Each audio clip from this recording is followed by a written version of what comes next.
Hi friends, welcome to Smitha's mind master. ഞാൻ Smitha G വൈദ്യൻ. നമ്മൾ പഠിച്ചു വരുന്നതെന്ന് വെച്ചാൽ SCRT പാഠപുസ്തകത്തിനെ ബേസ് ചെയ്തിട്ടുള്ള നമ്മൾ പഠിക്കുകയാണ് അല്ലേ. SCRT പാഠപുസ്തകം പഠിക്കുകയാണ്. നമ്മളിപ്പോൾ പഠിക്കുന്നത് 10ാം ക്ലാസ്സിൻ്റെ ഹിസ്റ്ററി പാഠപുസ്തകത്തിൻ്റെ ഒന്നാമത്തെ പാർട്ടാണ്. അതായത് 2 ചാപ്റ്റർ നമ്മൾ പഠിച്ചു കഴിഞ്ഞു. ഇപ്പം മൂന്നാമത്തെ ചാപ്റ്ററിലാണ് വന്നേക്കുന്നത്, പൊതുഭരണം അഥവാ പബ്ലിക് അഡ്മിനിസ്ട്രേഷൻ. അപ്പോൾ 2 ചാപ്റ്റർ പഠിച്ചു. ഇനി ഈ മൂന്നാമത്തതും 4ാമത്തെ ചാപ്റ്ററുണ്ട്, ബ്രിട്ടീഷ് ചൂഷണവും ചെറുത്ത് നിൽപ്പുകൾ എന്ന് പറഞ്ഞു. ഇതും കൂടെ പഠിച്ചു കഴിയുമ്പോൾ നമുക്ക് എല്ലാം കൂടെ ചേർന്നൊരു ക്വസ്റ്റ്യൻ ആൻസർ സെഷൻ പോലെ നമുക്ക് പഠിക്കാം. എന്തൊക്കെ പഠിച്ചു എന്ന് നമുക്ക് അവിടെ വിലയിരുത്താം. ഓൾറെഡി ഞാൻ പറഞ്ഞിട്ടുള്ള മുന്നത്തെ ക്ലാസ്സുകളിലും. ഓക്കെ, അപ്പോൾ നമുക്ക് സ്റ്റാർട്ട് ചെയ്യാം. ഈ പൊതുഭരണം എന്ന് പറയുന്നത് ഓൾറെഡി ഞാൻ മറ്റൊരു ക്ലാസ് ഇതിനു മുമ്പ് ചെയ്തിട്ടുണ്ട്. അത് ഡിഗ്രി ലെവൽ പ്രിലിംസിൻ്റെ സിലബസുമായി ബന്ധപ്പെട്ടുള്ള ക്ലാസ്സാണ്. എന്നാലും ടെക്സ്റ്റ് ബുക്ക് നമ്മൾ പഠിക്കുന്നു എന്നുള്ള ബേസിൽ ഇതും കൂടി ഈ ഈ രീതിയിൽ തന്നെ മുന്നോട്ട് പോട്ടെ. പൊതുഭരണം. അപ്പോൾ ആദ്യം പറയുന്നത് വെച്ചാൽ ഒരു വിവരാവകാശ നിയമപ്രകാരം വിവരം തേടുന്നതിനുള്ള ഒരു അപേക്ഷയാണ്. അപ്പോൾ ഒരു സ്കൂളിലെ വിവരമാണ് ഇവിടെ തേടുന്നത്. ഓക്കെ, അപ്പോൾ വിവരാവകാശ നിയമം 2005 ആ വർഷം ഓർത്തോണേ. ഇനി നോക്കിയേ, ഇത്തരത്തിൽ സി ഈ സ്ഥാപനങ്ങളിലെ ഓരോ സ്ഥാപനങ്ങളുടെ ചുമതല അതൊക്കെ കൊടുത്തേക്കുന്നത്. ഇതൊന്നും നമുക്ക് വേണ്ട, നമുക്കറിയാം അതൊക്കെ. താഴോട്ട് പോകാം നമുക്ക്. ആദ്യത്തെയാണ് പൊതുഭരണം അഥവാ പബ്ലിക് അഡ്മിനിസ്ട്രേഷൻ. ഗ്ലാഡൻ എന്ന് പറഞ്ഞ ചിന്തകന്റെ പാശ്ചാത്യ ചിന്തകനാണ്. ഇദ്ദേഹത്തിന്റെ നിർവചനം പൊതുഭരണത്തെ പറ്റിയുള്ളതാണ് കൊടുത്തേക്കുന്നത്. ഒന്ന് പഠിക്കാൻ നമുക്ക്. പൊതുഭരണം എന്നാൽ ഗവൺമെന്റ് ഭരണത്തെ സംബന്ധിക്കുന്നതാണ്. അത്രേ ഉള്ളൂ. പൊതുഭരണം എന്ന് പറഞ്ഞാൽ എന്താണ്? ഗവൺമെന്റ് ഭരണം. ഓക്കെ, പൊതുഭരണം എന്നാൽ ഗവൺമെന്റ് ഭരണത്തെ സംബന്ധിക്കുന്നതാണ്. പൊതുഭരണം എന്നാൽ ഗവൺമെന്റ് ഭരണത്തെ സംബന്ധിക്കുക എന്ന് പറഞ്ഞ ആരാ? ഗ്ലാഡൻ. ഭയങ്കര ഗ്ലാഡായിട്ടാണ് പുള്ളി പറഞ്ഞത്. എന്താ പറഞ്ഞത്? പൊതുഭരണം എന്നാൽ ഗവൺമെന്റ് ഭരണത്തെ സംബന്ധിക്കുന്നതാണ്. ഒന്നാമത്തെ പോയിന്റ് ഓൾറെഡി പറഞ്ഞു, വിവരാവകാശ നിയമം 2005 വന്നതെന്ന്. അത് നമ്മൾ നേരത്തെ കണ്ടേ. രണ്ടാമത്തെ പോയിന്റ് എന്ത്? പൊതുഭരണം എന്നാൽ ഗവൺമെന്റ് ഭരണത്തെ സംബന്ധിക്കുന്നതാണ്. പഠിച്ചു വെച്ചോ. ഗ്ലാഡനാണ് പറഞ്ഞത്. പാശ്ചാത്യ ചിന്തകനായ ഗ്ലാഡന്റെ നിർവചനമാണ്. ഓക്കെ, ഇതിൽ നിന്നും പൊതുഭരണത്തിന്റെ പ്രധാന മേഖല ഗവൺമെന്റ് ഭരണമാണെന്ന് മനസ്സിലാക്കാം. രാജ്യത്ത് നിലവിലുള്ള നിയമങ്ങളും ഗവൺമെന്റിന്റെ നയപരിപാടികളും വികസന പദ്ധതികളും നടപ്പാക്കുന്നതിന് ഭൗതിക സാഹചര്യങ്ങളും മനുഷ്യവിഭവവും ഫലപ്രദമായി വിനിയോഗിക്കുന്നതിനെ പൊതുഭരണം എന്ന് പറയുന്നു. മനസ്സിലായല്ലോ? ഇതാണ് പൊതുഭരണത്തിന്റെ ഡീറ്റെയിൽ ആയിട്ടുള്ള ഒരു കുറച്ചുകൂടെ ഡീറ്റെയിൽ ആയിട്ട് പറഞ്ഞാൽ, രാജ്യത്ത് നിലവിലുള്ള നിയമങ്ങളും ഗവൺമെന്റിന്റെ നയപരിപാടികളും വികസന പദ്ധതികളും നടപ്പിലാക്കുന്നതിന് ഭൗതിക സാഹചര്യങ്ങളും മനുഷ്യവിഭവവും ഫലപ്രദമായി വിനിയോഗിക്കുന്നതിനെ പൊതുഭരണം എന്ന് പറയുന്നു. ഗവൺമെന്റ് സ്ഥാപനങ്ങളെല്ലാം പൊതുഭരണത്തിന്റെ ഭാഗമാണ്. ജനക്ഷേമം മുൻനിർത്തിയാണ് അവ പ്രവർത്തിക്കുന്നത്. പൊതുഭരണം എന്ന് പറയുമ്പോൾ അതിന്റെ പ്രധാനപ്പെട്ട കാര്യം എന്താണ്? ജനങ്ങളുടെ ക്ഷേമം നിലനിർത്തി മുൻനിർത്തി ഭരിക്കുക എന്നുള്ളതാണ് അല്ലേ. അപ്പോൾ രാജ്യത്ത് നിലവിലുള്ള നിയമങ്ങളും ഗവൺമെന്റിന്റെ നയപരിപാടികളും വികസന പദ്ധതികളും നടപ്പിലാക്കുന്നതിന് ഭൗതിക സാഹചര്യങ്ങളും മനുഷ്യവിഭവങ്ങളും ഫലപ്രദമായി വിനിയോഗിക്കുന്നതിനെ പൊതുഭരണം എന്ന് പറയുന്നു. ഗവൺമെന്റ് സ്ഥാപനങ്ങളെല്ലാം പൊതുഭരണ സംവിധാനത്തിന്റെ ഭാഗമാണ്. ജനക്ഷേമം മുൻനിർത്തിയാണ് ഇവ പ്രവർത്തിക്കുന്നത്. ഇത് ജസ്റ്റ് ഒന്ന് അറിഞ്ഞിരിക്കുക, അത്രേ ഉള്ളൂ. പൊതുഭരണം എന്നാൽ ഗവൺമെന്റ് ഭരണത്തെ സംബന്ധിക്കുന്നു എന്ന് പറഞ്ഞത് ഗ്ലാഡൻ. നോക്കാം, അടുത്ത പേജിലോട്ട് പോവാം. നോക്കിയേ, ഗവൺമെന്റുകൾ നിലനിൽക്കാനും പ്രവർത്തിക്കാനും ഭരണ സംവിധാനം ആവശ്യമാണ്. രാഷ്ട്രം നിലവിൽ വന്നപ്പോൾ മുതൽ പൊതുഭരണത്തിന്റെ ചരിത്രവും ആരംഭിക്കുന്നു. ഭരണരീതിക്കനുസരിച്ച് പൊതുഭരണത്തിലും വ്യത്യാസങ്ങൾ കാണാം. രാജഭരണകാലത്ത് രാജാവിന്റെ താല്പര്യങ്ങളായിരുന്നു പൊതുഭരണത്തിന്റെ അടിസ്ഥാനം.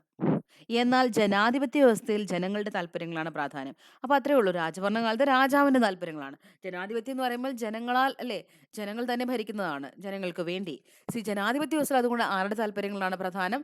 ജനങ്ങളുടെ താല്പര്യങ്ങളാണ് പ്രധാനം. ഓക്കെ, ഈ ജനാധിപത്യ ഭരണം കൂടുതൽ ഫലപ്രദവും കാര്യക്ഷമവും ആകുന്നത് പൊതുഭരണ സംവിധാനത്തിലൂടെയാണ്. നോക്കിയേ, പൊതുഭരണത്തിന്റെ പ്രാധാന്യം. ഇവിടെ നമ്മൾ വാർത്താ തലക്കെട്ടുകളൊന്ന് ശ്രദ്ധിക്കാൻ പറഞ്ഞാൽ നിങ്ങൾ ശ്രദ്ധിച്ചു കാണുമല്ലോ. സി ദാരിദ്ര്യരേഖയ്ക്ക് താഴെയുള്ളവർക്ക് സൗജന്യ റേഷൻ, 2020 എല്ലാവർക്കും പാർപ്പിടം, സ്കൂൾ കുട്ടികൾക്ക് സൗജന്യ പാഠപുസ്തകങ്ങളൊക്കെ നമ്മളിവിടെ നടപ്പിലാക്കിയിട്ടുള്ളതാണ് അല്ലേ. നോക്കിയേ, അപ്പോൾ ഈ പറയുന്ന ഗവൺമെന്റ് സ്ഥാപനങ്ങളിലൂടെ ജനങ്ങൾക്ക് ലഭിക്കുന്ന സേവനങ്ങൾ ഏതൊക്കെ അല്ലേ? ജനങ്ങളുടെ വിവിധ പ്രശ്നങ്ങൾക്ക് പരിഹാരം കാണാനും ജനക്ഷേമം ഉറപ്പാക്കാനുമാണ് പൊതുഭരണത്തിലൂടെ ഗവൺമെന്റുകൾ ശ്രമിച്ചുകൊണ്ടിരിക്കുന്നത്. പൊതുഭരണത്തിന്റെ പ്രാധാന്യം നോക്കാം നമുക്ക്. ഈ ഒരു ലിസ്റ്റിൽ പദസൂര്യൻ എന്ന് പറയും കേട്ടോ.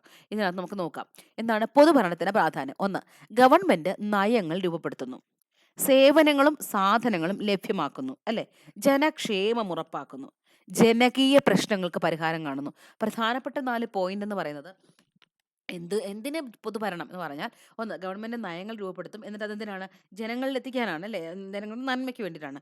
ജനങ്ങളുടെ പ്രശ്നങ്ങൾക്ക് പരിഹാരം കാണുന്നു, സാധനങ്ങളും സേവനങ്ങളും ലഭ്യമാക്കുന്നു, ജനക്ഷേമം ഉറപ്പാക്കുന്നു. നോക്കിക്കേ.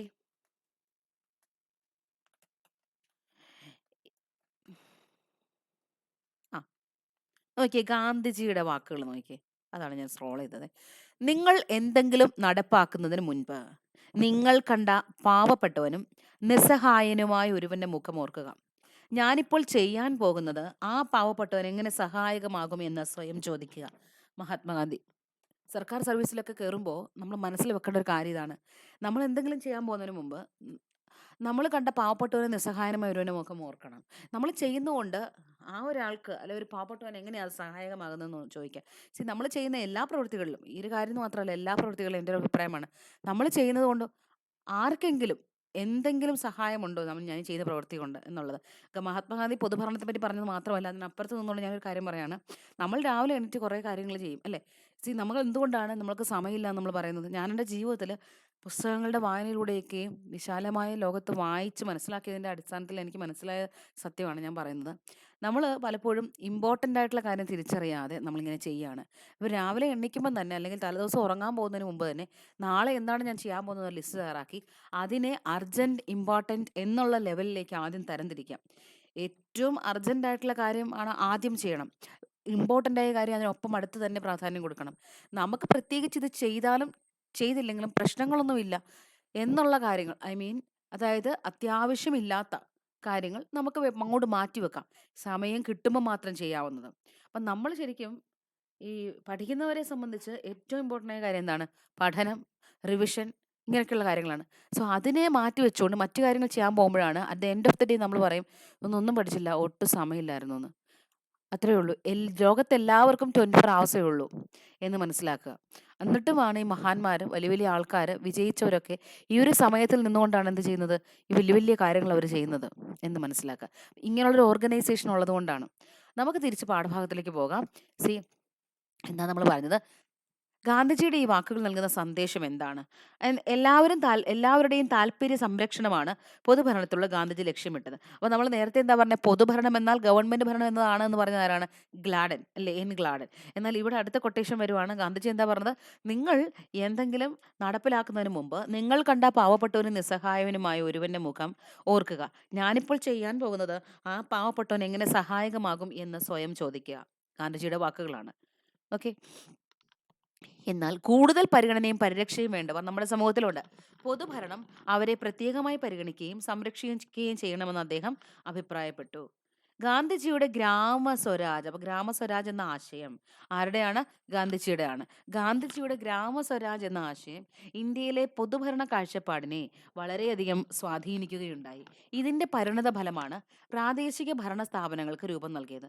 അതനുസരിച്ച് രൂപം കൊണ്ട തദ്ദേശ സ്വയംഭരണ സംവിധാനങ്ങൾ നമ്മൾ മുമ്പത്തെ ക്ലാസ്സിൽ പഠിച്ചിട്ടുണ്ട്. അപ്പോൾ അത് ഇനി നമ്മൾ ബാക്കിലോട്ട് പോകുമ്പോൾ പഠിക്കും. കാരണം നമ്മൾ 10ാം ക്ലാസ്സിൽ നിന്ന് ആണ് ആദ്യം തുടങ്ങിയത് അല്ലേ. നമുക്ക് കാര്യങ്ങളൊക്കെ അറിയാവുന്നതുകൊണ്ടാണ് ഇമ്പോർട്ടൻ്റ് ആയിട്ടുള്ളത് ആദ്യം പഠിക്കാമെന്ന് വിചാരിച്ചു. അപ്പം ഗ്രാമസ്വരാജ് എന്ന ആശയം രൂപം കൊടുത്തത് ഗാന്ധിജിയാണ്. ഓക്കെ. നോക്കിയേ, ഒന്നാമത്തത് ഉദ്യോഗസ്ഥ വൃന്ദം. അടുത്ത ടോപ്പിക്കിലോട്ട് പോവാണ്. ഉദ്യോഗസ്ഥ വൃന്ദം അഥവാ ബ്യൂറോക്രസി. ബ്യൂറോക്രസിയുടെ സ്പെല്ലിംഗ് നോക്കി. BUREAU cracy, CRACY. BUREAU cracy, CRACY. Spell ചെക്കിന് ചോദിക്കുന്ന ഒരു ക്വസ്റ്റ്യൻ ആണ് കേട്ടോ. BUREAU ക്രസി. ഇത് ഞാൻ നമ്മുടെ ചാനലിൽ തന്നെ സ്പെല്ലിംഗ് ചെക്ക് എന്ന് പറയുന്ന ഗ്രാമറിൻ്റെ ഇംഗ്ലീഷിൻ്റെ വൊക്കാബുലറി പാർട്ടിൽ ചെയ്തിട്ടുള്ളതാണ്. സെയിം ക്ലാസ് ഉണ്ട് ഇവിടെ, നിങ്ങൾ നോക്കിയാൽ കിട്ടും. കുറേ വേർഡ്സ് എങ്ങനെ എളുപ്പത്തിൽ സ്പെല്ലിംഗ് തെറ്റാതെ മനസ്സിലേക്ക് ആക്കി വെക്കാമെന്ന്. എഴുതി പഠിച്ചിട്ടൊന്നും കാര്യമില്ല, അതിന് അതിൻ്റെതായ ട്രിക്കുകളിലൂടെ മനസ്സിൽ വെച്ചേക്കുക. എഴുതി പഠിച്ചാൽ ചിലപ്പോൾ മറന്നു പോകും കുറച്ചാൾ കഴിയുമ്പോൾ, പക്ഷേ ഇതൊരിക്കലും മറക്കത്തില്ല ഞാൻ പറഞ്ഞിരുന്ന ഈ ട്രിക്കിലൂടെ പഠിക്കുമ്പോൾ. അപ്പോൾ നോക്കാം നമുക്ക് ബാക്കി. എന്താണ് ഉദ്യോഗസ്ഥ ബന്ധം? ഗവൺമെന്റിനെ ഭരണനിർവഹണത്തിൽ സഹായിക്കുന്നതിനും നടപ്പിലാക്കുന്നതിനുമായി ഒരു ഉദ്യോഗസ്ഥ സമൂഹത്തിന് രൂപം നൽകിയിരിക്കുന്നു. പ്രാദേശിക തലം മുതൽ കേന്ദ്ര തലം വരെ വ്യാപിച്ചു കിടക്കുന്ന വ്യാപിക്കുന്ന ഒരു പൊതുഭരണ സംവിധാനത്തിന് രൂപം നൽകിയിട്ടുണ്ട്. ഈ സ്ഥാപനങ്ങളുടെ ദൈനംദിന പ്രവർത്തനങ്ങൾക്ക് ധാരാളം ഉദ്യോഗസ്ഥരെ നിയമിച്ചിട്ടുണ്ട്. പൊതുഭരണ ശൃംഖലയെ ചലനാത്മകമാക്കുന്നത് ഉദ്യോഗസ്ഥരാണ്. ഗവൺമെന്റിന്റെ എല്ലാ സേവനങ്ങളും ജനങ്ങളിലേക്ക് എത്തുന്നത് ഇവരിലൂടെയാണ്. രാജ്യത്തിന്റെ ഭരണകാര്യങ്ങൾ നിർവഹിക്കുകയും പൊതുഭരണത്തിന് കീഴിൽ പ്രവർത്തിക്കുകയും ചെയ്യുന്ന ഉദ്യോഗസ്ഥരെ ഉദ്യോഗസ്ഥ വൃന്ദം എന്ന് പറയുന്നത് നമുക്കറിയാം അല്ലേ? രാജ്യത്തിന്റെ ഭൗതിക വിഭവങ്ങളും മനുഷ്യ വിഭവശേഷിയും പരമാവധി പ്രയോജനപ്പെടുത്തുമ്പോഴാണ് രാഷ്ട്രം പുരോഗമിക്കുന്നത്. ഇവയെ ശാസ്ത്രീയമായി വിനിയോഗിക്കുന്നതിനുള്ള പദ്ധതികൾ തയ്യാറാക്കുകയും നടപ്പിലാക്കുകയും ചെയ്യുന്നത് ഈ ഉദ്യോഗസ്ഥ വൃന്ദമാണ്. ഉദ്യോഗസ്ഥ വൃന്ദത്തിന് പൊതുവായ ചില സവിശേഷതകളുണ്ട്. നോക്കാം. 1.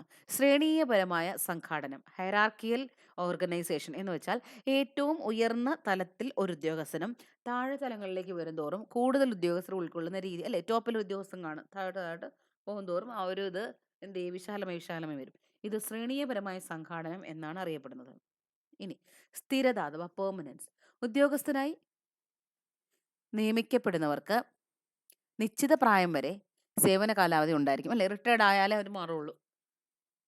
അടുത്തത് യോഗ്യത അടിസ്ഥാനമാക്കി നിയമനം, അതായത് അപ്പോയിൻമെന്റ് on the basis of qualification. നമുക്കറിയാം വിദ്യാഭ്യാസ യോഗ്യത അടിസ്ഥാനമാക്കിയല്ലേ ഉദ്യോഗസ്ഥരെ തിരഞ്ഞെടുക്കുന്നത്. രാഷ്ട്രീയ നിഷ്പക്ഷത, അത് വളരെ ഇമ്പോർട്ടൻറ്റ്. പൊളിറ്റിക്കൽ ന്യൂട്രലിറ്റി, ഏത് രാഷ്ട്രീയ കക്ഷി അധികാരത്തിൽ വന്നാലും രാഷ്ട്രീയ കക്ഷി മാറി മാറി അധികാരത്തിൽ വരുമ്പോഴും ഈ ഉദ്യോഗസ്ഥൻ പെർമനന്റ് ആയിട്ട് അവിടെ തന്നെ ഉണ്ടല്ലേ. അതുകൊണ്ട് തന്നെ ഏത് രാഷ്ട്രീയ കക്ഷി അധികാരത്തിൽ വന്നാലും നയങ്ങൾ നടപ്പാക്കാൻ ഉദ്യോഗസ്ഥർ ബാധ്യസ്ഥരാണ്. കക്ഷി രാഷ്ട്രീയ താല്പര്യങ്ങൾ അവരുടെ പ്രവർത്തനങ്ങളെ പ്രതിഫലിക്കാൻ പാടില്ല. അതായത് അവർ നിഷ്പക്ഷമായി പ്രവർത്തിക്കണം. ഓരോ ഗവൺമെന്റ് ഉദ്യോഗസ്ഥനും തങ്ങൾ നിർവഹിക്കേണ്ടുന്ന തൊഴിലിൽ വൈദഗ്ധ്യമുള്ളവർ ആയിരിക്കണം. ഇത്രയുമാണ് ഉദ്യോഗസ്ഥ വൃന്ദത്തിന്റെ പ്രത്യേകതകൾ. വായിച്ചാൽ മനസ്സിലാവും, കൂടുതൽ വിശദീകരണം ഒന്നും അവിടെ വേണ്ട. എല്ലാ രാജ്യത്തെയും, അതായത് നോക്കി, ഉദ്യോഗസ്ഥ വൃന്ദത്തിന്റെ സവിശേഷതകൾ എന്താണ്? ഈ സവിശേഷതകളാണ് ഭരണം സുഗമവും കാര്യക്ഷമവുമാക്കുന്നത്. എല്ലാ ജനാധിപത്യ രാജ്യങ്ങളിലും ഉദ്യോഗസ്ഥ വൃന്ദത്തിന് ഈ സവിശേഷതകൾ ഉണ്ടായിരിക്കും. നോക്കാം. ഉദ്യോഗസ്ഥ വൃന്ദം ഇന്ത്യയിൽ ഗവൺമെന്റ് സർവീസിലേക്കുള്ള നിയമനത്തിന് വേണ്ടി കേരള പബ്ലിക് സർവീസ് കമ്മീഷൻ അല്ലെങ്കിൽ യൂണിയൻ പബ്ലിക് സർവീസ് കമ്മീഷൻ വിജ്ഞാപനം പുറപ്പെടുവിക്കും. അതിന് ബേസ് ചെയ്താണ് നമ്മൾ അപ്ലൈ ചെയ്തിട്ട് എന്ത് ചെയ്യുന്നു, നമ്മൾ ഇതുപോലെ ഇരുന്ന് പഠിക്കുന്നത്. വിവിധ സർക്കാർ വകുപ്പുകളിലേക്ക് ഉദ്യോഗസ്ഥരെ തിരഞ്ഞെടുക്കുന്നതിനുള്ള പ്രാരംഭ നടപടിയാണത്.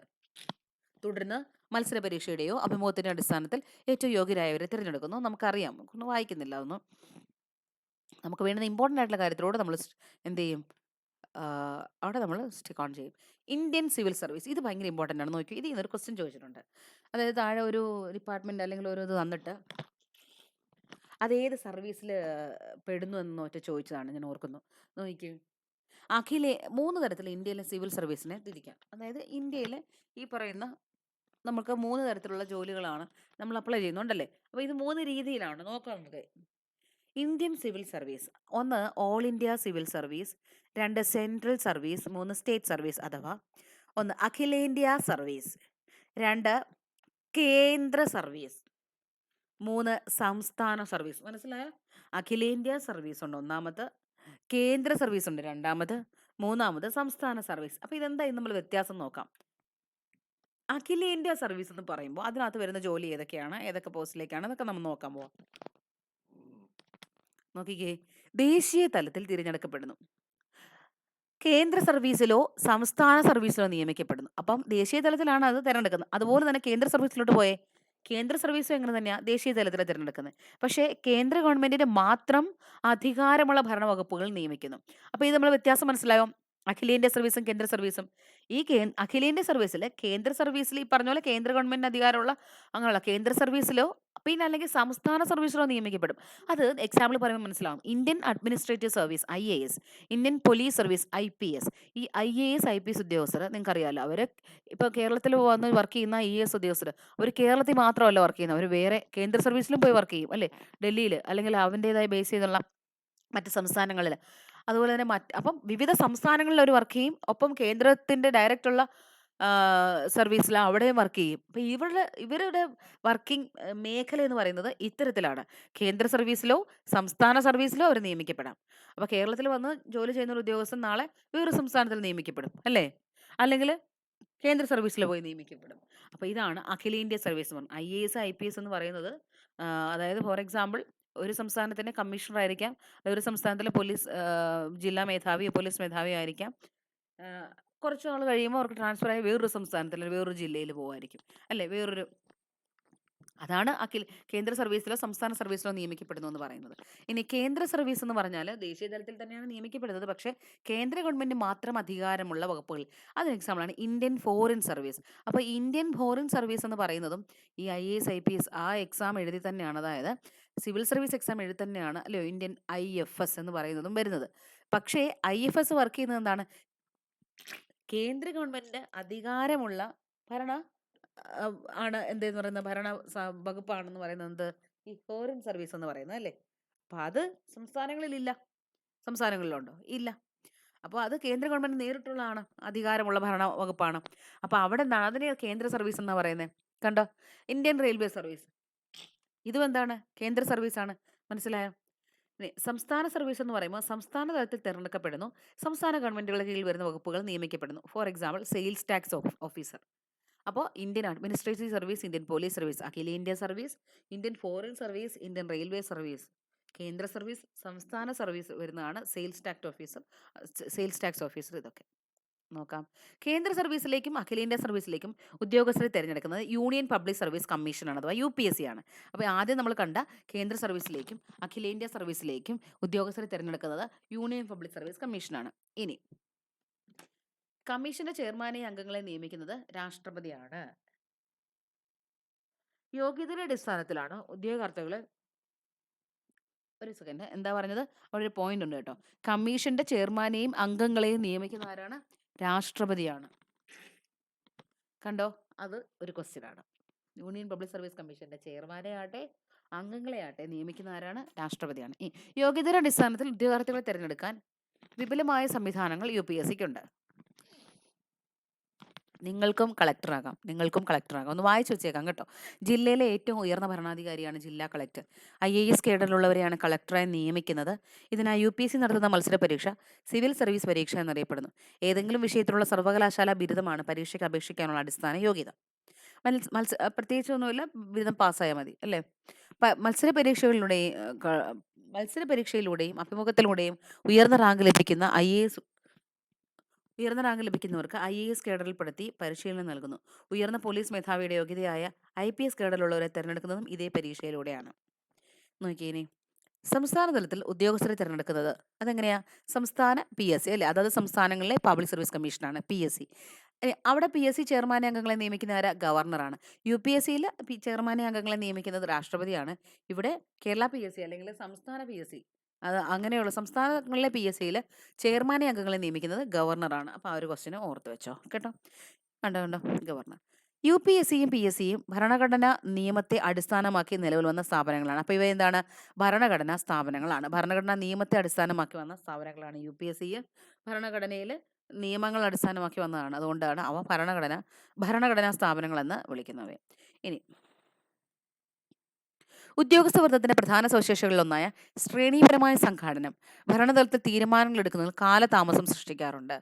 നമ്മൾ കണ്ടതല്ലേ അതിൻ്റെ പ്രത്യേകതയായ ശ്രേണീപരമായ സംഘാടനം. കാരണം ഏറ്റവും താഴ്ന്ന് മേലോട്ട് പോകുന്നതോറും അത് ഓരോ അല്ലേ ചീഫ് ഫോർ എക്സാമ്പിൾ ഏറ്റവും മേളിലുള്ളത് അത് ആ ഡിപ്പാർട്ട്മെൻറ്റ് ഹെഡായിരിക്കും. അതിന് താഴെ അതിന് കീഴിൽ കുറേ ഉദ്യോഗസ്ഥർ, അങ്ങനെ അങ്ങനെ അങ്ങനെ കുറേ തട്ടുകളായിട്ടാണ് അല്ലേ, ശ്രേണികളായിട്ടാണ്. അപ്പോൾ എന്നാൽ ഈ കാലതാമസം പരിഹരിക്കാനും പൊതുജനങ്ങൾക്ക് മെച്ചപ്പെട്ട സേവനം എളുപ്പത്തിൽ ലഭിക്കാനും വേണ്ടി ചില നടപടികൾ ഗവൺമെൻറ് സ്വീകരിച്ചിട്ടുണ്ട്. അവ എന്തെല്ലാമെന്ന് നമുക്ക് പഠിക്കാൻ പോവാണ്. ഒന്ന്, ഭരണ നവീകരണം. ഭരണനിർവഹണത്തിന്റെ കാര്യക്ഷമത വർദ്ധിപ്പിക്കാനും സേവനങ്ങൾ സമയബന്ധിതമായി പൊതുജനങ്ങൾക്ക് ലഭ്യമാക്കാനും ഗവൺമെന്റുകൾ പല നടപടികളും സ്വീകരിച്ചിട്ടുണ്ട്. ഇവ ഭരണ നവീകരണം എന്നറിയപ്പെടുന്നു. ഭരണം കാര്യക്ഷമവും ജനസൗഹൃദമാക്കുകയാണ് ഇതിലൂടെ ഉദ്ദേശിക്കുന്നത്. ഇതിനായി ദേശീയ തലത്തിലും സംസ്ഥാന തലത്തിലും ഭരണപരിഷ്കാര കമ്മീഷനുകൾ രൂപീകരിക്കാറുണ്ട്. അപ്പോൾ ഒന്ന്, ഭരണപരിഷ്കാര കമ്മീഷനുകൾ. ഭരണ നവീകരണം ലക്ഷ്യമാക്കി നമ്മുടെ രാജ്യത്ത് നടപ്പിലാക്കിയ ചില പരിഷ്കാരങ്ങൾ നമുക്ക് നോക്കാം. ഒന്ന്, ഗവേണൻസ്. APJ അബ്ദുൽ കലാം എന്താ അതിനെപ്പറ്റി പറഞ്ഞേക്കുന്നത് നോക്കിയേ. സുതാര്യവും ചുറുചുറുക്കുമുള്ള ഗവൺമെന്റ് പദ്ധതി. എല്ലാവരിലും സുരക്ഷിതമായും വേഗത്തിലും ഡിപ്പാർട്ട്മെന്റ് തരത്തിലുമുള്ള തടസ്സങ്ങളില്ലാതെയും എത്തുന്ന വിവരങ്ങൾ എല്ലാ പൗരന്മാർക്കും യാതൊരു പക്ഷഭേദവും ഇല്ലാതെ വ്യക്തമായ സേവനം ലഭ്യമാക്കുന്ന പദ്ധതി. APJ അബ്ദുൽ കലാം ഗവേണൻസിനെ പറ്റി പറഞ്ഞതാണ്. ശാസ്ത്ര സാങ്കേതിക രംഗത്ത് നാം കൈവരിച്ച പുരോഗതി ഭരണരംഗത്തും പ്രയോജനപ്പെടുത്തേണ്ടതുണ്ട്. ഇലക്ട്രോണിക് സാങ്കേതിക വിദ്യയുടെ ഭരണരംഗത്തെ ഉപയോഗമാണ് ഗവേണൻസ് അല്ലേ? ഗവേണൻസ് ഇത് ഗവൺമെന്റ് സേവനങ്ങൾ വേഗത്തിലും എളുപ്പത്തിലും ലഭ്യമാക്കുന്നതിന് സഹായകമായി. ഹയർ സെക്കൻഡറി പ്രവേശനത്തിനുള്ള ഏകജാലക അപേക്ഷ, വിവിധ സ്കോളർഷിപ്പുകൾക്കായുള്ള ഓൺലൈൻ അപേക്ഷ തുടങ്ങിയവ ഗവേണൻസിന് ഉദാഹരണങ്ങളാണ്. ഗവേണൻസ് കൊണ്ട് പൊതുജനങ്ങൾക്ക് എന്തെല്ലാം പ്രയോജനങ്ങളുണ്ടെന്ന് പരിശോധിക്കാം. ഒന്ന്, വിവര സാങ്കേതിക വിദ്യയുടെ സഹായത്താൽ സേവനം നേടാം. സേവനത്തിനായി സർക്കാർ ഓഫീസിൽ കാത്തു നിൽക്കേണ്ടതില്ല. സർക്കാർ സേവനം കുറഞ്ഞ ചെലവിലും വേഗത്തിലും ലഭ്യമാക്കുന്നു. ഓഫീസുകളുടെ കാര്യക്ഷമതയും സേവനത്തിന്റെ ഗുണമേന്മയും വർദ്ധിക്കുന്നു. ഇവിടെ നോക്കിയേ അക്ഷയ കേന്ദ്രം. അപ്പോൾ അതിന് ഉദാഹരണമാണ് അക്ഷയ കേന്ദ്രം. നമുക്കറിയാം അല്ലേ, ഇപ്പോൾ എല്ലാ ഗവൺമെന്റ് സർവീസും നമ്മൾ അക്ഷയ കേന്ദ്രം വഴി ചെയ്യുന്നു അല്ലേ, മിക്കവാറും അല്ല. ഈ ഗവേണൻസിലൂടെ ഗവൺമെന്റ് നൽകുന്ന സേവനങ്ങൾ ജനങ്ങൾക്ക് പ്രയോജനപ്പെടുത്തുന്നതിനായി രൂപം നൽകിയ സംരംഭമാണ് അക്ഷയ കേന്ദ്രം. ജനങ്ങളെ ഈ സാക്ഷരരാക്കുക എന്നതും അക്ഷയ കേന്ദ്രത്തിന്റെ ലക്ഷ്യമാണ്. ഇലക്ട്രോണിക് സാങ്കേതിക വിദ്യയുടെ പ്രഥമ അറിവാണ് ഈ സാക്ഷരത. എന്താണ് ഇന്റർനെറ്റ് ഉപയോഗം എങ്ങനെയാണ് അല്ലേ, ഈ ഇന്റർനെറ്റിലൂടെ വിവരങ്ങൾ എങ്ങനെയാണ് എന്നൊക്കെയുള്ള അല്ലേ ലഭിക്കുന്നത്, അങ്ങനെയാണ് അതിൻ്റെ സൗകര്യങ്ങൾ പ്രയോജനപ്പെടുത്തുന്നത് എന്നൊക്കെ പഠിപ്പിക്കുന്നതാണ് അല്ലേ. ഇന്ന് ഗവൺമെന്റ് ഓഫീസുകളിൽ ഈ സൗകര്യങ്ങൾ ലഭ്യമാണ്. കേരളത്തിൽ ഇതെല്ലാവർക്കും പ്രാപ്യമാക്കാനുള്ള അടിസ്ഥാന സൗകര്യങ്ങൾ അക്ഷയ കേന്ദ്രങ്ങൾ ഉറപ്പുവരുത്തുന്നു. ഈ സാക്ഷരത വ്യാപകമാകുന്നതോടെ ഈ ഗവേണൻസ് വഴിയുള്ള സേവനങ്ങൾ വീട്ടിൽ നിന്ന് തന്നെ എല്ലാവർക്കും നേടാം. ഓക്കെ, അറിയാനുള്ള അവകാശം.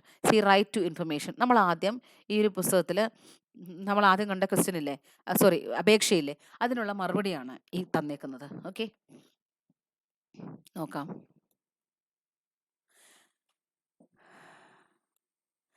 രാജസ്ഥാനിലെ മസ്തൂർ കിസാൻ ശക്തി സംഘടന എന്ന സംഘടന നടത്തിയ പ്രവർത്തനങ്ങളാണ് വിവരാവകാശ നിയമനിർമ്മാണത്തിലേക്ക് നയിച്ചത്. അപ്പോൾ വിവരാവകാശ നിയമപ്രകാരം നമുക്ക് ഏതൊരു സ്ഥാപനത്തിൻ്റെയും, എന്നാൽ ചില ലിമിറ്റേഷൻസ് ഉണ്ട്, ചിലതിൻ്റെ അറിയാൻ പറ്റില്ല, അത് നമുക്ക് പഠിക്കാം. നമുക്ക് എന്ത് ചെയ്യാം, അവിടുത്തെ നമുക്ക് അറിയേണ്ട വിവരങ്ങൾ എന്ത് ചെയ്യാം, നമുക്ക് വിവരാവകാശ നിയമം വഴി അറിയാൻ പറ്റും. അപ്പോൾ ഈ ഒരു വിവരാവകാശ നിയമം നിർമ്മാണത്തിലേക്ക് നയിച്ച സംഘടന ഏതാണെന്ന് ചോദിച്ചാൽ രാജസ്ഥാനിലെ മസ്തൂർ കിസാൻ ശക്തി സംഘടന എന്ന സംഘടന. ഒരുപാട് തവണ ചോദിച്ച ക്വസ്റ്റ്യൻ ആണ്, PSCക്ക് വളരെ ഇഷ്ടപ്പെട്ട ക്വസ്റ്റ്യനാണ്. വിവിധ സംഘടനകളുടെയും സാമൂഹ്യ പ്രവർത്തകരുടെയും ഇടപെടലുകളും 2005 വിവരാവകാശ നിയമത്തിന് വഴിയൊരുക്കി. അപ്പോൾ അതിൻ്റെ വർഷം എന്നാണ് വിവരാവകാശ നിയമം നിലവിൽ വന്നത്? 2005. ഇത് രാജ്യത്തെ പൗരന്മാർക്കെല്ലാം വിവരങ്ങൾ അറിയാനുള്ള അവകാശം ഉറപ്പുവരുത്തുന്നു. അഴിമതി നിയന്ത്രിക്കുന്നതിനും ഉദ്യോഗസ്ഥർക്കിടയിൽ ഉത്തരവാദിത്ത ബോധം ഉണ്ടാക്കുന്നതിനും ഗവൺമെന്റ് പ്രവർത്തനങ്ങൾ സുതാര്യമാക്കുന്നതിനും ഈ നിയമം ലക്ഷ്യമിടുന്നു. കൂടാതെ പൊതുസ്ഥാപനങ്ങളുടെ കൈവശമുള്ള വിവരങ്ങൾ ആവശ്യപ്പെടുന്ന പക്ഷം പൗരന്മാർക്ക് ലഭ്യമാക്കാനും ഈ നിയമത്തിലൂടെ കഴിയുന്നു. നോക്കിയേ, വിവരാവകാശ കമ്മീഷൻ നോക്കാം. വിവരാവകാശ നിയമപ്രകാരമുള്ള അധികാരങ്ങൾ പ്രയോഗിക്കാനും ചുമതലകൾ നിർവഹിക്കാനും സംസ്ഥാന തലത്തിലും കേന്ദ്ര തലത്തിലും വിവരാവകാശ കമ്മീഷന് രൂപം നൽകിയിട്ടുണ്ട്. മുഖ്യ വിവരാവകാശ കമ്മീഷണറും 10ൽ കവിയാത്ത അംഗങ്ങളും വിവരാവകാശ കമ്മീഷനിലുണ്ടാകും. അപ്പം എന്താണ് വിവരാവകാശ കമ്മീഷനിൽ അടങ്ങിയിരിക്കുന്ന ആരൊക്കെയാണ്? മുഖ്യ വിവരാവകാശ കമ്മീഷണറും 10ൽ കുറയാത്ത അംഗങ്ങളും. ഓക്കെ, നാം ആവശ്യപ്പെട്ട വിവരങ്ങൾ കൃത്യസമയത്തിനകം മറുപടി തരാതിരിക്കുകയോ നിരസിക്കുകയോ അപൂർണമോ തെറ്റായതോ തൃപ്തികരം അല്ലാത്തതോ ആയ മറുപടി തരികയോ ആണെങ്കിൽ വിവരാവകാശ കമ്മീഷന് അപ്പീൽ നൽകാവുന്നതാണ്. ഇത് കമ്മീഷന് ബോധ്യപ്പെട്ടാൽ വിവരങ്ങൾ നൽകുന്നത് വരെ ഓരോ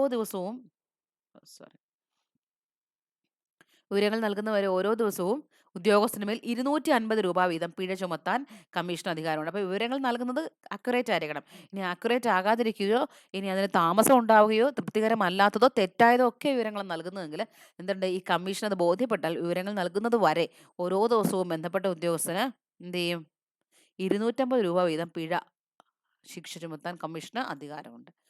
നോക്കിയേ, ബോക്സിൽ എന്താ ഉള്ളതെന്ന് നോക്കാം. ഗവൺമെന്റ് ഓഫീസുമായി ബന്ധപ്പെട്ട ഫയലുകൾ, രേഖകൾ, പ്രമാണങ്ങൾ, സർക്കുലറുകൾ, മെമ്മോകൾ, ഉപദേശങ്ങൾ, ഉത്തരവുകൾ, കരാറുകൾ, സ്ഥിതിവിവര കണക്കുകൾ, റിപ്പോർട്ടുകൾ, ലോഗ് ബുക്ക്, പത്രക്കുറിപ്പ്, സാമ്പിളുകൾ, മാതൃകകൾ, ഇലക്ട്രോണിക് രൂപത്തിൽ കൈവശം വച്ചിരിക്കുന്ന വിവരങ്ങൾ, ഇമെയിൽ, പൊതു അധികാരികൾക്ക് ലഭ്യമാകുന്ന സ്വകാര്യ സംബന്ധിച്ച വിവരങ്ങൾ തുടങ്ങിയവ പൊതുവിവരത്തിൽ പെടും. ഈ വിവരങ്ങൾ അറിയാനുള്ള അവകാശം എന്നത് സർക്കാർ സ്ഥാപനങ്ങൾ, സർക്കാർ ധനസഹായം നൽകുന്ന സ്ഥാപനങ്ങൾ എന്നിവയുടെ നിയന്ത്രണത്തിലുള്ള വിവരങ്ങൾ പരിശോധിക്കുന്നതിനും പകർപ്പ് ആവശ്യപ്പെടുന്നതിനും ആണ്. എന്താണ് ഈ വിവരങ്ങൾ അറിയാനുള്ള അവകാശം എന്നത്? അതല്ലേ നമ്മൾ ഈ പഠിക്കുന്നത് വിവരാവകാശ നിയമം. സർക്കാർ സ്ഥാപനങ്ങൾ, സർക്കാർ ധനസഹായം നൽകുന്ന സ്ഥാപനങ്ങൾ എന്നിവയുടെ നിയന്ത്രണത്തിലുള്ള വിവരങ്ങൾ പരിശോധിക്കുന്നതിനും പകർപ്പ് നൽകുന്നതിനും പകർപ്പ് ആവശ്യപ്പെടുന്നതിനും ആണ്. ഇതാണ് വിവരാവകാശ നിയമം. ഇതിൻ്റെ ഈ രണ്ട് സർക്കാർ സ്ഥാപനങ്ങളുടെയും സർക്കാർ ധനസഹായം നൽകുന്ന സ്ഥാപനങ്ങളുടെയും വിവരങ്ങൾ നമുക്ക് എന്ത് ചെയ്യാം, വിവരാവകാശ നിയമത്തിലൂടെ അറിയാം. എന്നാൽ ഇതാണ് ഞാൻ പറഞ്ഞത്, ചില വിവരങ്ങൾ നമുക്കറിയാൻ പറ്റില്ല. രാജ്യസുരക്ഷയെയും അഖണ്ഡതയെയും സംബന്ധിക്കുന്ന വിവരങ്ങൾ, കോടതി പരിഗണനയിലുള്ളവ, വ്യക്തികളുടെ ജീവനും സുരക്ഷയ്ക്കും ഭീഷണിയാകുന്നവ തുടങ്ങിയ വിവരങ്ങൾ വെളിപ്പെടുത്തേണ്ടതില്ല. അപ്പം എന്തൊക്കെയാണ് നമുക്ക് ലഭിക്കാത്തത് അല്ലെങ്കിൽ ആവശ്യപ്പെടാൻ പാടില്ലാത്തത്, വെളിപ്പെടുത്താൻ പാടില്ലാത്തത്? രാജ്യസുരക്ഷയെയും അഖണ്ഡതയെയും സംബന്ധിക്കുന്ന വിവരങ്ങൾ, രാജ്യസുരക്ഷയെയും അഖണ്ഡതയെയും ബാധിക്കുന്ന വിവരങ്ങൾ. ഇനി കോടതി പരിഗണനയിൽ ഉള്ളവ. 3, വ്യക്തികളുടെ ജീവനും സുരക്ഷയ്ക്കും ഭീഷണിയാകുന്നത്. പോയിന്റാണ്, എന്താണ് ചോദിച്ചിട്ടുള്ള ക്വസ്റ്റ്യൻ ആണ് കേട്ടോ. രാജ്യസുരക്ഷയെയും അഖണ്ഡതയെയും ബാധിക്കുന്ന വിവരങ്ങൾ, കോടതി പരിഗണനയിലുള്ളവ, വ്യക്തികളുടെ ജീവനും സുരക്ഷയ്ക്കും ഭീഷണിയാകുന്നവ എന്നിവ. ഓക്കെ, അടുത്തത് സേവനം, അവകാശം. അപ്പോൾ അടുത്താണ് സേവന അവകാശ നിയമം. സർക്കാർ ഓഫീസുകളിൽ പ്രദർശിപ്പിച്ചിരിക്കുന്ന ബോർഡാണിത്. കണ്ടോ?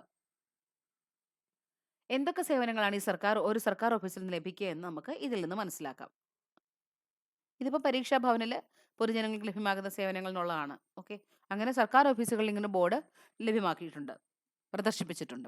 നോക്കാം. സർക്കാർ സേവനങ്ങൾ കൃത്യമായും ഉറപ്പായും ജനങ്ങൾക്ക് ലഭ്യമാക്കാൻ അവസരമൊരുക്കുന്ന നിയമമാണ് സേവനാവകാശ നിയമം. അപ്പോൾ ഇവരുടെ സേവനങ്ങൾ എന്തൊക്കെയാണെന്ന് കൃത്യമായി ജനങ്ങളിൽ എത്താൻ വേണ്ടി അവസരമൊരുക്കുന്ന നിയമമാണ് സേവനാവകാശ നിയമം. ഓരോ സർക്കാർ ഓഫീസും നൽകുന്ന സേവനങ്ങൾ എത്ര കാലപരിധിക്കുള്ളിൽ നൽകണമെന്ന് ഈ നിയമം അനുശാസിക്കുന്നു. അർഹതപ്പെട്ട സേവനം നിശ്ചിത കാലത്തിനകം പൗരന് നൽകിയില്ലെങ്കിൽ ഉത്തരവാദിത്തപ്പെട്ട ഉദ്യോഗസ്ഥർ പിഴ ഒടുക്കണമെന്ന വ്യവസ്ഥയും നിയമത്തിലുണ്ട്.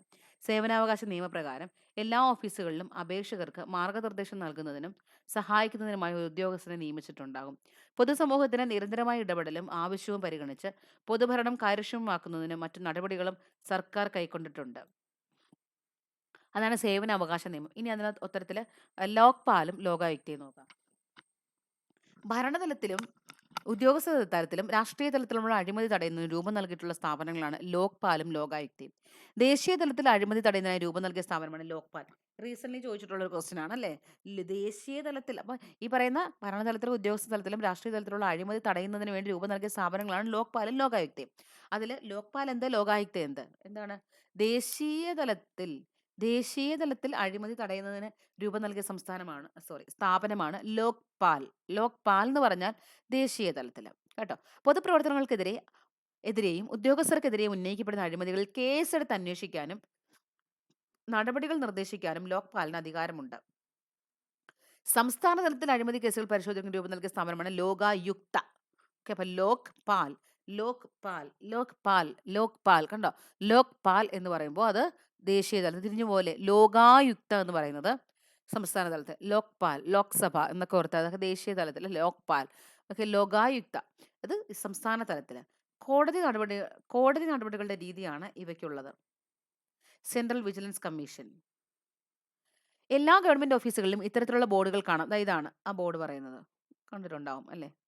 അഴിമതി ശ്രദ്ധയിൽപ്പെട്ടാൽ ഇത് എന്ത് ചെയ്യണമെന്നാണ് ഇവിടെ പ്രതിപാദിക്കുന്നത്. ഈ ഓഫീസിന്റെ സേവനങ്ങൾക്ക് ഉദ്യോഗസ്ഥർ പണമോ പാരിതോഷികമോ ആവശ്യപ്പെടുന്നുണ്ടെങ്കിൽ താഴെ പറയുന്ന മേൽവിലാസത്തിൽ ബന്ധപ്പെടാവുന്നതാണ്. എന്താണ് ആ മേൽവിലാസം നോക്കി?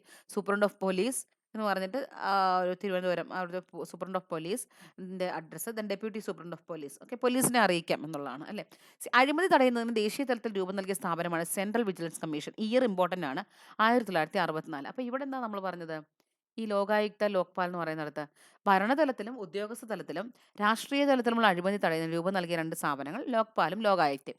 ലോക്പാൽ ദേശീയ തലത്തില്, ലോകായുക്ത സംസ്ഥാന തലത്തില്. ഇവയ്ക്ക് രണ്ടുപേർക്കും കോടതി നടപടികളുടെ രീതികളാണ് ഉള്ളത്. ഇനി സെൻട്രൽ വിജിലൻസ് കമ്മീഷൻ എന്ന് പറയുന്നത് എന്താണ്? അഴിമതി തടയുന്നതിന് ദേശീയ തലത്തിൽ രൂപം നൽകിയ സ്ഥാപനമാണ് സെൻട്രൽ വിജിലൻസ് കമ്മീഷൻ. 1964. ഇങ്ങനെ ക്വസ്റ്റ്യൻ ചോദിച്ചാൽ 1964 അഴിമതി തടയുന്നതിനായി ദേശീയ തലത്തിൽ രൂപം നൽകിയ സ്ഥാപനം ഏതെന്ന്? Central vigilance commission. 1964 എന്ന് പറഞ്ഞാൽ ചോദിക്കും കേട്ടോ. അടുത്തതാണ്